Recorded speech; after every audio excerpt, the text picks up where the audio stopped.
Hey everyone, welcome back to the Generation Acres YouTube channel. Wanted to share with you a little bit about our potager garden right out of our back door. One of the very first things that we did when we moved into the home was go ahead and start to work on installing a garden. Now this garden is partly functional, partly aesthetic.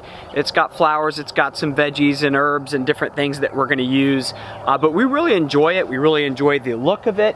And we were able to achieve what we think is a pretty neat look for very, very little money. Let me show you how. So as you can tell, the backyard potager garden that we've set up is kind of a no-dig garden method with slightly raised beds. For the raised beds, we wanted to provide some definition, some walkways, and also a method to contain the compost and soil and things that we brought in. So the method we chose to use are bricks. The part of the reason we did that is the property we bought is a total of 35 acres, and there's portions of it that unfortunately in the country people seem to like to find places in the woods to dispose of things. And one of the things that were disposed of were some cubes of bricks. Now fortunately these were in great shape, still stacked perfectly as if they just came off of a pallet, and so that's one thing that we chose to utilize. So all these brick walkways and things, we were able to just gather bricks from our land. Now you may not have the benefit of having someone dump bricks on your land, but you can sometimes acquire these types of things pretty inexpensively. So now that we have the bricks, the next thing we wanted is weed suppression.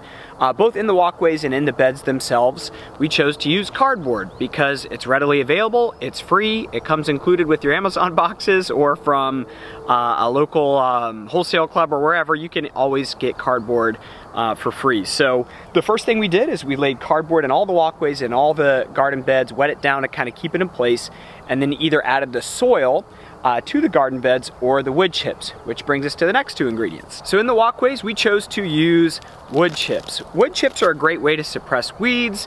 They, to us, look nice in the walkways, but you can also commonly get those at no charge. In my case, I was driving down the road, saw someone clearing some trees and chipping up those trees, and I said, "Hey, what are you doing with those wood chips?" They said, "Well, these particular wood chips are already spoken for, but we have another job tomorrow. If you want those wood chips, we'll dump them on your land," because these tree companies and different things need places to get rid of these wood chips. And so I said, yes, give me as much as you want, as much as you have, really. And so we've been able to acquire wood chips at no cost that way. So now that we've been able to outline our beds with bricks on our land, suppress the weeds with cardboard we were already getting from Amazon, and lay wood chips from a local company that was willing to drop them off at no charge, we need some good nutrient-rich soil. Well, one way you can get soil at no charge is to look for local horse farms or horse boarding areas or things like that. Oftentimes they are wanting to get rid of that horse manure. Now if it's fairly fresh or new horse manure, that can be not the best to plant in. It's going to be damaging to the plants, but if you can find some that's aged to perfection for a couple of years even, that's broken down into some really nutrient-rich soil essentially. And you're going to want to kind of check and see, do you need to add some lime, do you need to add some local soil to it, things like this to make sure it's the best ingredients for your plants as best you can. However, that horse manure can be a great way to go, again, at little to no charge. All right, we've got the bricks laid, we've got the weed suppression, we've got the wood chips, we've got the soil. Well, what about the plants themselves? Well, one way you can get plants at essentially no charge is if you're fortunate enough to know people who are also into gardening and things like that.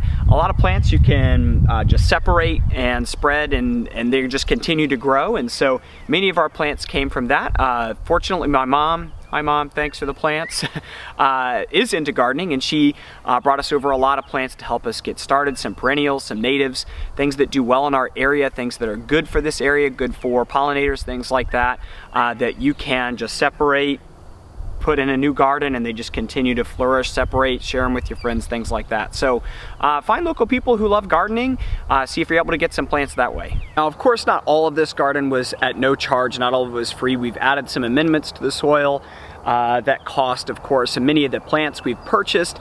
These arches you see here, we purchased this one mostly for looks, but we've got some climbing roses going in on it. These cattle panel arches you see behind me, of course we had to purchase those cattle panels, most of which were relatively inexpensive. But a lot of times you can achieve a pretty cool look if you could just get a little bit creative.